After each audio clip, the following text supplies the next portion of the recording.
So how can I search for past documents that have been sent into InShip? Yeah, so you would come into this tile here on the dashboard for search and reporting.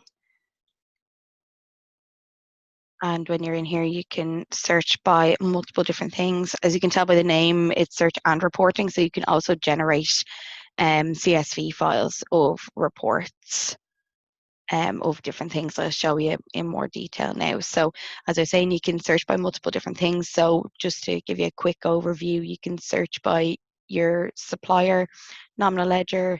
If you know the invoice number or PO number, you can populate them in there and click search. You can do a to and from date. You can do a to and from value range.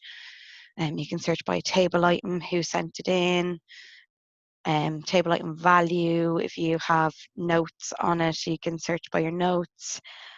And then with these ones down here, then you can search by all the different document types. So you can search for only invoices, statements, credit notes, for file only, backup documents, and then you can do invoices and credit notes and purchase orders.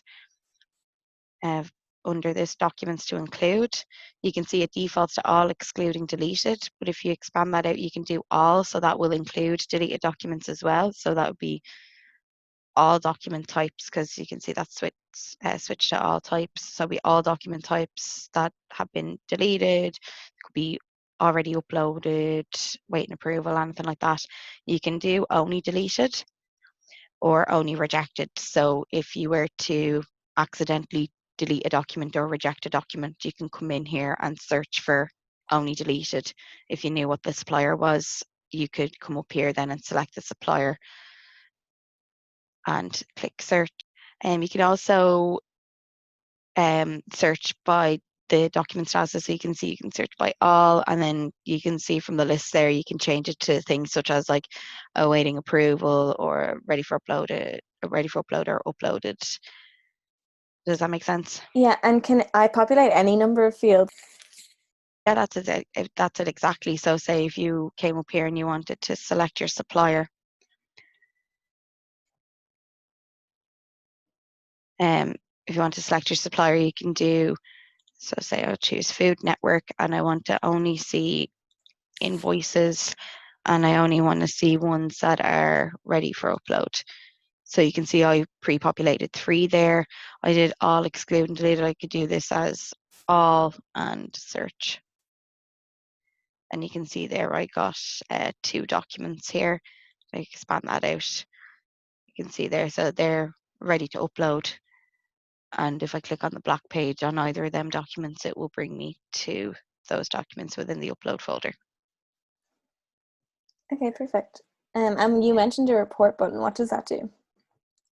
Yeah, so once you have your search results, this report button will pop up and you click on that, you get this report generator. So you can select the fields that you want to include within the CSV files. You see down here it has download CSV. So you can toggle these off and on to include only the information that you require. So if you know that you've just searched only by invoice, you can go, okay, well, I don't need the document type and you know what supplier it's for, so I don't need the supplier code or the supplier name. Um, if you wanted to just include, like, say, the invoice number, purchase order number, what the status is, then you just come down here and click download CSV and that will download onto your computer for you. Say if a supplier said they sent in a invoice on a particular date, is there any way I can search for that? Yeah, so if you change this drop down to be date received and say they've told you, so you can type the date in manually, so say they told you they sent it to you on the 8th of the 5th, 2020, you can do this and then click down here and it will change this to the 9th, or you can click this drop down and you can choose from here. So you go, say they actually sent it on the 1st and then you can keep that as the 9th, or you can change it to be the 2nd. So what's table item? So you can actually search by the line items that have been extracted from your documents.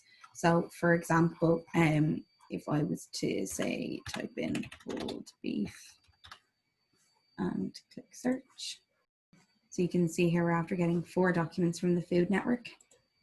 And you can see here, only one of them says pulled beef. But if I click into this top one here, so you can see it says wooden ball skewers. That's just showing you the first line item from this document. But if you come down here, you can see pulled beef is actually on the document. So it will give you like a list of results of documents that have that table item on it. Okay, and I assume you could search for any, like it doesn't have to be a word, it could be a number in a table item if that's what's in the description. Yeah,